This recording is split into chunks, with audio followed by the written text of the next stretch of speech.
اور اے حبیب، انہیں آدم کے 2 بیٹوں کی سچی خبر پڑھ کر سناؤ۔ جب دونوں نے ایک ایک قربانی پیش کی تو ان میں سے ایک کی طرف سے قبول کر لی گئی اور دوسرے کی طرف سے قبول نہ کی گئی تو وہ دوسرا بولا، میں ضرور تجھے قتل کر دوں گا۔ پہلے نے کہا، اللہ صرف ڈرنے والوں سے قبول فرماتا ہے۔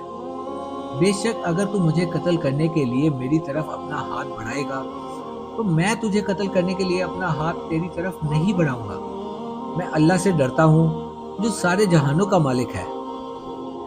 میں تو یہ چاہتا ہوں کہ میرا اور تیرا گناہ دونوں تیرے اوپر ہی پڑ جائیں تو تو دوزخی ہو جائے، اور ظلم کرنے والوں کی یہی سزا ہے۔ تو اس کے نفس نے اسے اپنے بھائی کے قتل پر راضی کر لیا تو اس نے اسے قتل کر دیا، پھر وہ نقصان اٹھانے والوں میں سے ہو گیا۔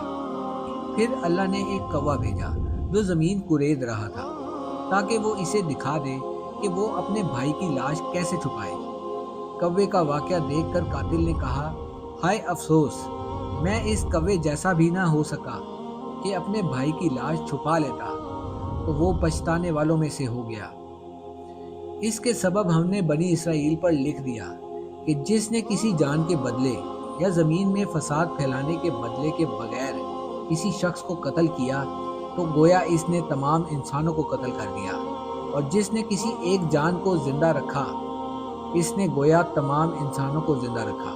اور بے شک ان کے پاس ہمارے رسول روشن دلیلوں کے ساتھ آئے، پھر بے شک ان میں سے بہت سے لوگ اس کے بعد بھی زمین میں زیادتی کرنے والے ہیں۔